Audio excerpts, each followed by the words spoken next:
Just a mile and a half from the shores of downtown Miami and perched along a small channel on Virginia Key sits a beautiful piece of modernist architecture from a long, distant era.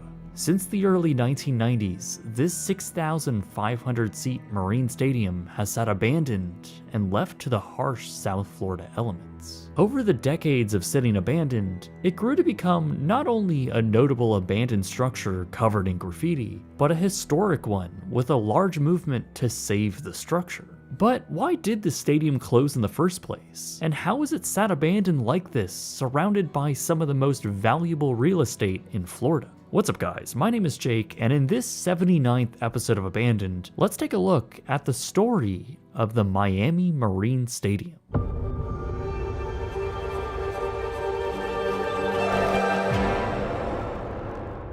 This episode of Abandoned is sponsored by Vessi. Check out Vessi styles at vessi.com/brightsunfilms and use the code brightsunfilms for 15% off your order. It was the early 1960s, and the city of Miami was trying to figure out what to do with the land that had recently been donated. It was on the south end of Virginia Key, and this was at a time when Miami was keen on building out infrastructure that would allow them to become the world's capital for boat racing, a very popular sport in the area at the time. To achieve this, the city would build out a U-shaped cove just off the Miami South Channel, and a large paved area capable of holding 4,000 vehicles, temporary grandstands, restaurants, boat slips, and a massive permanent grandstand facility, able to seat over 6,500 people. This idea was very novel at the time, building out a purpose-built boat racing facility with a permanent viewing area and a somewhat controlled custom basin, all just a stone throws away from downtown. Really, this idea is pretty novel now. In fact, this would be the first in the whole country. So a study was submitted to the city, and once approved, construction began. Around $2 million was spent on the entire facility, close to $20 million today. What really stood out for this project, though, was the stadium itself. Designed by 28-year-old Hilario Candela, a Cuban immigrant, the structure was a beautiful example of modernist architecture of the time. With a speedy construction, on December 27, 1963, the stadium was dedicated to a famous boat driver and opened as the Ralph Middleton Monroe Miami Marine Stadium, simply known as the Miami Marine Stadium. The innovative structure was built on piers, jetting around half of the concrete grandstand out onto the water. With its flowing roof design and striking beams stretching the entire elevation, it was a proper tourist landmark for the city. It helped that the views of downtown Miami were abundant, as spectators would not only gain a perfect view of the performances out on the water, but also a spectacular view of the Miami cityscape. With the facility now open, events began to be scheduled several times a week. The motorboat races made front-page news, and throughout the next few years, several highly publicized powerboat races would take place here, from the unlimited hydroplanes to an additional 16 boat classes. The sheer speed and the risk these drivers were putting themselves through was a dazzling spectacle tourists and locals just couldn't resist coming out to. But the Miami Marine Stadium was also a stadium, able to fit a decent number of people in a picturesque outdoor venue. So why not turn it into something like the Hollywood Bowl, but in Florida? Well, in 1965, the city crafted a barge that would act as a stage for live performances. Through the late 1960s, notable legends like The Who and Aretha Franklin performed at the stadium. In 1972, Richard Nixon took the stage for his presidential campaign, along with Sammy Davis Jr., who famously hugged him during the event. The stadium was also immortalized on the silver screen, with Elvis Presley's 1967 film Clambake hosting a climactic boat race in the cove. Artists like Queen, America, Ray Charles, Journey, and so many more performed here through the 1970s.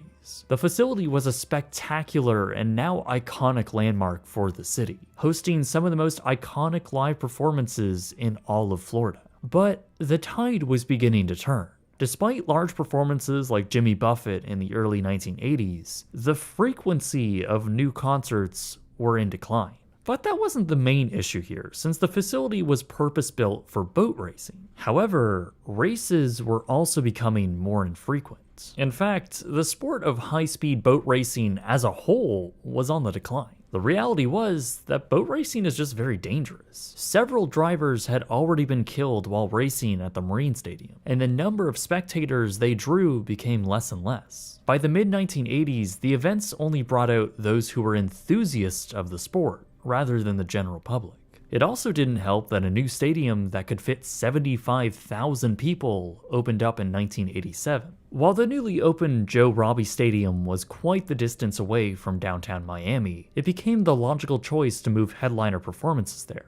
The Marine Stadium took a hit from this, and the same year saw the last major boat race to take place in the Cove. Only a few additional performances were held there through the early 1990s, notably from Tony Bennett and Ray Charles. But then came an event that was very much unplanned.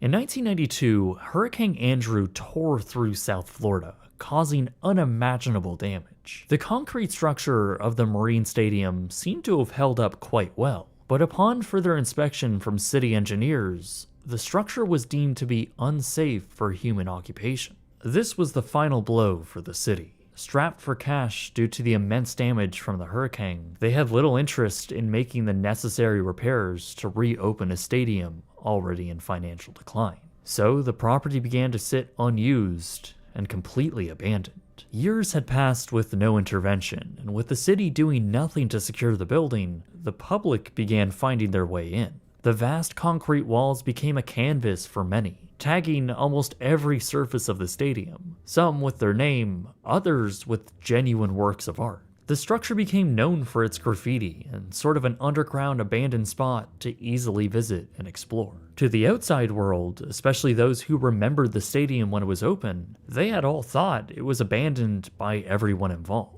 But that wasn't entirely the case, as there were a few who cared about preserving it. In fact, in the early 2000s, a reassessment was done on the structure, and it turns out the stadium was in sound condition. This sparked new interest in preserving the building and protecting it from further decay or even demolition in general. To make matters even more desperate though, in mid-2007, the city unveiled their master plan for Virginia Key, with new development spanning the entire island, and the Marine Stadium missing from it. There was swift and clear opposition to this plan, and in 2008, an organization was formed called Friends of Miami Marine Stadium, a nonprofit with the sole purpose to save the structure. The organization was led by a few local members who saw value in the cultural significance of the structure, with one of the founding members none other than Hilario Candela, the original architect. Others also agreed with their purpose, with the National Trust for Historical Preservation placing it as one of the most endangered historic places in America. By now, the city got the message, and in 2010, they unveiled their new master plan, which had now included the stadium. The plan was ultimately approved with funding set aside for restoration,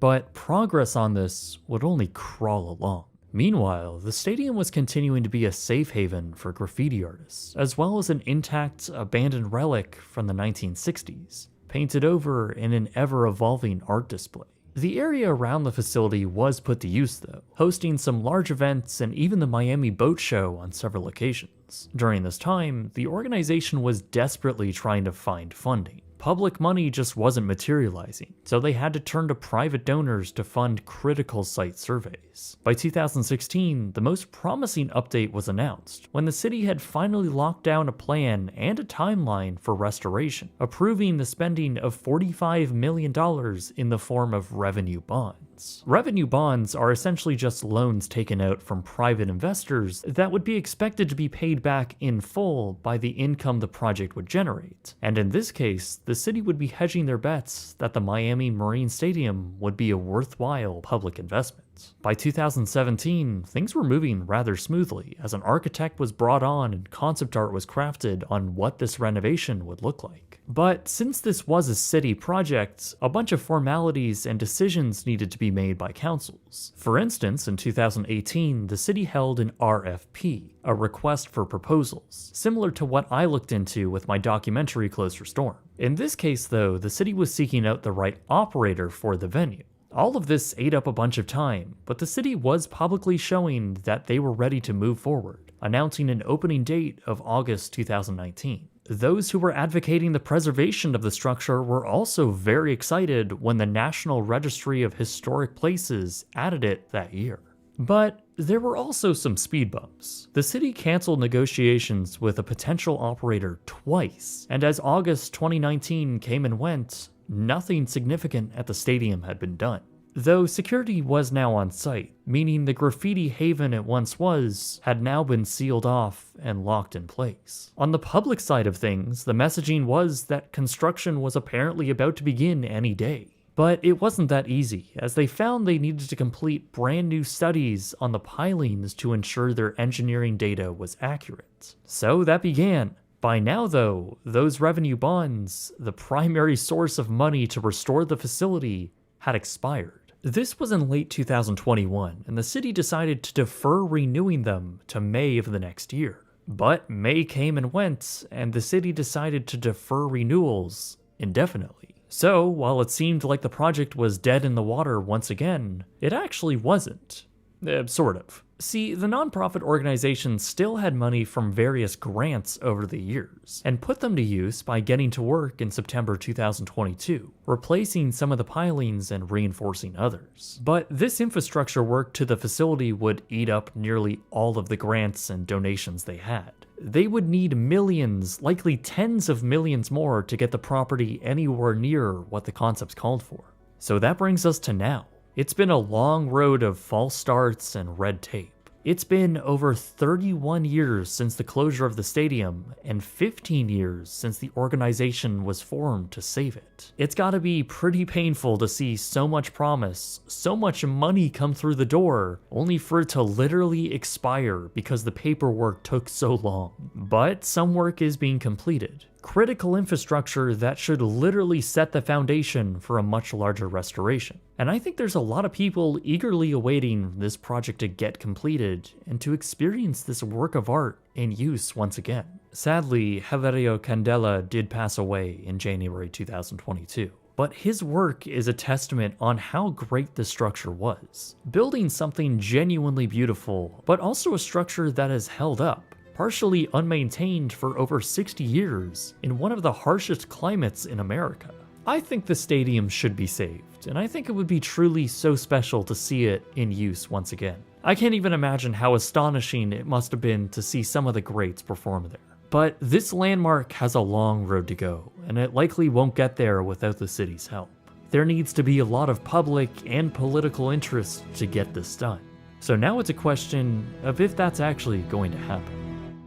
While you may not be able to participate in a boat race here at the Miami Marine Stadium, or maybe you will, who knows, today's sponsor Vessi is kind of the perfect shoe to own for it. For all of us that are less acclimated to speedboat racing, Vessi is great for everyday use, as they're not only stylish and very comfortable, but also waterproof. That's Vessi's special trick, and it's a pretty great one. We were literally walking through a running stream and dunking our shoes in a waterfall, and Vessi shoes held up perfectly. So you can only imagine what the benefits of walking through a street on a rainy day or trekking through some muddy puddles on a hike, since another benefit to them is that they're also very easy to clean. Now obviously this isn't the first pair of shoes to invent waterproofing, and truthfully they do run a bit on the warm side because of this waterproofing fabric. But Vessi combines all of this in a mixture of comfort, style, and utility that makes them a pretty great value. They're also a Canadian company, and they're committed to some sustainable values, and I just really love them. If you want to grab your own, go check out Vessi Styles at vessi.com/brightsonfilms and use the code brightsonfilms to get 15% off your order. Anyway guys, my name is Jake, and thank you very much for watching.